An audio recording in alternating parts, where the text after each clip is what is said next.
Austrália, o país da Oceania que é o sexto maior do mundo em área total, possuindo uma população que está entre as mais ricas do planeta, com um PIB per capita de 67 mil dólares, mesmo com 18% do seu território sendo composto por um deserto e o isolamento geográfico em relação a outros países. No entanto, apesar de possuir um território de dimensões continentais, a Austrália possui apenas 25 milhões de habitantes, e cerca de 2/3 dessa população vive apenas em 5 cidades, com seu interior praticamente inabitado. Além disso, devido às mudanças climáticas, a nação é frequentemente citada como a mais vulnerável dentre os desenvolvidos, devido à alta seca e às elevadas temperaturas do país. E nesse vídeo, vamos entender por que 95% da Austrália é vazia, e como as características geográficas e econômicas são determinantes para isso. Para entender a questão demográfica e geográfica da Austrália, precisamos voltar para o contexto da colonização, pois quando os ingleses estabeleceram a Austrália como colônia no fim do século XVIII, era natural estabelecer as primeiras bases ao longo da costa e, posteriormente, explorarem o interior para fundar novos assentamentos, como aconteceu em outras colônias, especialmente os Estados Unidos e o Brasil no caso dos portugueses.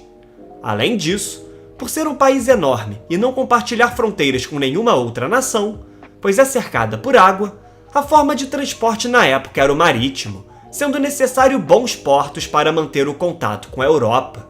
Contudo, essa expansão para o interior nunca ocorreu, pois boa parte do centro do território australiano é constituído por um deserto, conhecido como Outback.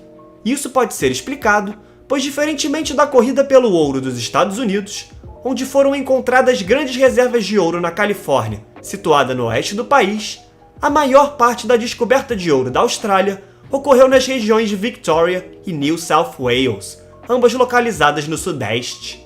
E essa descoberta iniciada em 1851 atraiu muitos imigrantes, triplicando a população australiana em 20 anos e estabelecendo essas duas regiões como as principais da nação. Além disso, o maior problema do centro do território australiano é a escassez de água, com condições climáticas extremas para sustentar grandes cidades e grandes populações. O povo nativo australiano, conhecido como aborígenes, por viver no país há mais de 50 mil anos, naturalmente tem um maior conhecimento do local e formas alternativas de encontrar água em toda a terra australiana.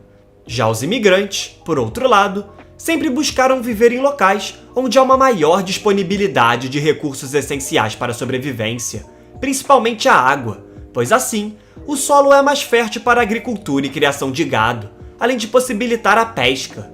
Por esse motivo, apesar da Austrália ser o sexto maior país em área total, há apenas 25,6 milhões de habitantes, ou seja, uma densidade populacional de 3,2 pessoas por quilômetro quadrado, que está entre as mais baixas do mundo, sendo muito inferior às 337 pessoas por quilômetro quadrado no Japão e 25 pessoas por quilômetro quadrado no Brasil. Com isso, não surpreende que, por mais que a Austrália seja um país de dimensões continentais, sendo comparável em tamanho com o Brasil, apenas o estado de São Paulo já é mais populoso do que toda a Austrália. Até mesmo pequenos países como a Coreia do Sul, por exemplo, apesar de ser 76 vezes menor do que a Austrália, tem o dobro da população australiana. E a concentração demográfica dos australianos é insana, pois 2/3 da população do país são concentradas em apenas 5 cidades, sendo elas Sydney, Melbourne, Brisbane, Perth e Adelaide, justamente localizadas nas costas com boa precipitação e clima ameno, enquanto seu interior continua virtualmente vazio. Com isso, surge a pergunta do porquê a Austrália é tão vazia. Há uma combinação de fatores que resultam no clima árido em parte do seu território. No caso das regiões costeiras, há as cordilheiras australianas, que se estendem por toda a costa leste do país. Essas montanhas impedem que muitas nuvens de chuva avancem do Pacífico para o resto da Austrália. Um exemplo parecido é o deserto do Atacama do Chile, onde a Cordilheira dos Andes bloqueia o ar úmido proveniente da floresta amazônica. Logo, os ventos carregados de umidade não chegam até essa região, tornando esse deserto um dos mais áridos do planeta. Porém, Essas cordilheiras australianas estão entre as poucas regiões montanhosas do país, que tem como a montanha mais alta o Monte Kosciuszko, que tem apenas 2.228 metros de altitude. Para efeitos de comparação, no Brasil existem 20 montanhas com uma altitude superior ao ponto mais alto da Austrália. E assim, devido à baixa quantidade de pontos altos no país, não existe capacidade suficiente para forçar uma massa de ar para cima, onde é possível esfriá-la e formar nuvens e chuva. Além disso, como a Austrália é cortada pelo Trópico de Capricórnio, apenas parte do território do norte fica na região tropical, enquanto boa parte fica na região subtropical, onde o ar já é bem seco, pois perde umidade com as intensas chuvas acima e com o movimento descendente que dificulta a formação de nuvens. Para se ter uma ideia, a maior cidade no território do norte é Darwin, com cerca de 147 mil habitantes, ou seja, longe de concentrar uma grande população. Nesse contexto, é importante ressaltar que enquanto boa parte do país é deserto, uma grande parte do território do norte é muito quente e úmido, ocorrendo chuvas intensas e constantes na região por mais de metade do ano. Darwin recebe, em média, 1.711 milímetros de chuva anualmente, comparado com 1.356 de São Paulo e 615 de Londres, cidades notórias por chuvas frequentes. E esse motivo, junto com o subdesenvolvimento do local em relação ao resto do país e o isolamento em relação aos outros grandes centros, onde a distância para a cidade mais perto acima de 200 mil habitantes, que seria Adelaide, é de mais de 3.000 quilômetros, tornam essa região, mesmo com uma vasta variedade de recursos naturais, ainda muito pouco atrativa para o desenvolvimento populacional.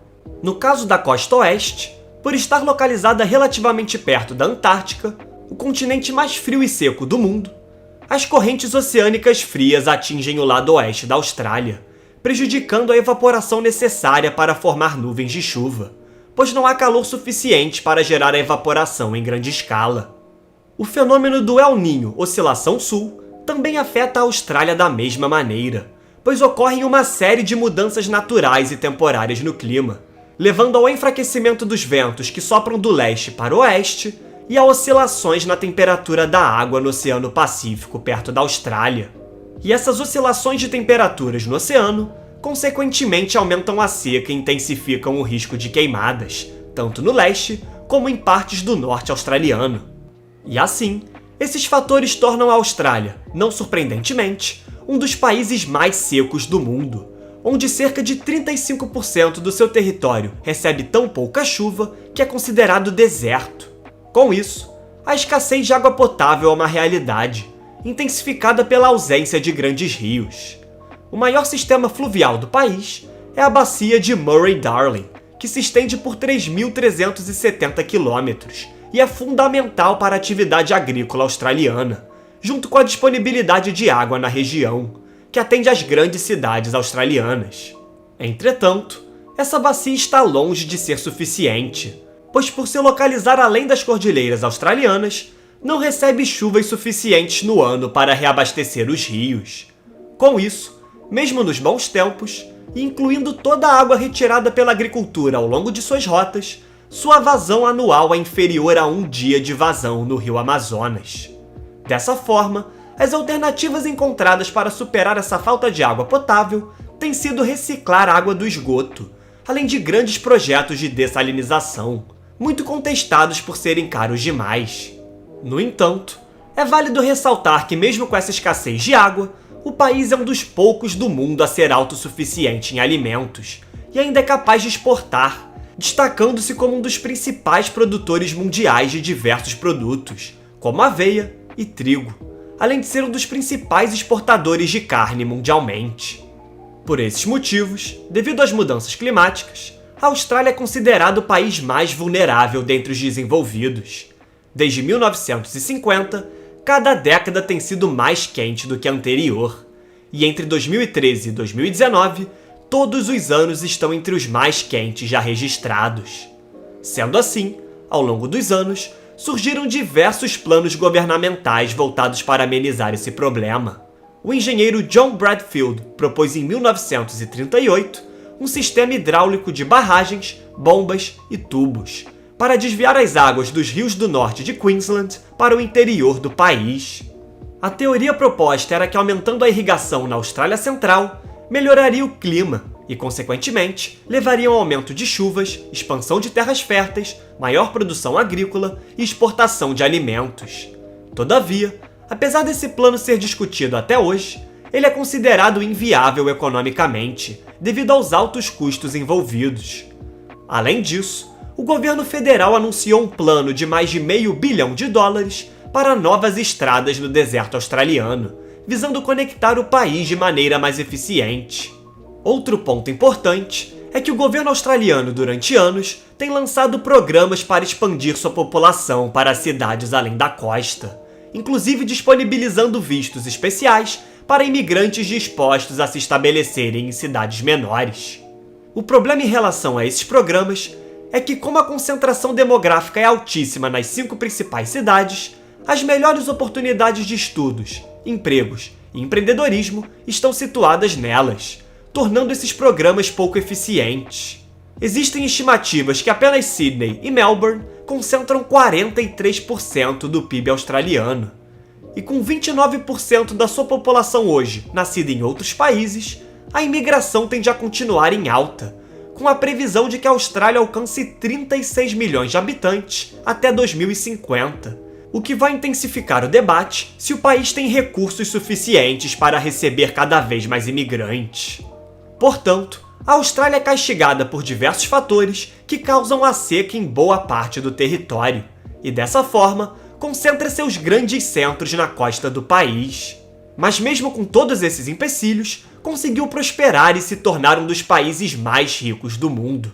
Logo, com os efeitos do aquecimento global e os planos governamentais que até o momento parecem destinados ao fracasso, os problemas mencionados tendem a se intensificar cada vez mais, tornando difícil projetar uma mudança desse cenário em um futuro próximo. Muito obrigado a você que chegou até aqui. Se possível, comente abaixo o próximo tema que você deseja ver aqui no canal. Além disso, curta o vídeo, se inscreva e compartilhe o conteúdo com seus amigos. Agradeço novamente pela sua audiência e até o próximo vídeo.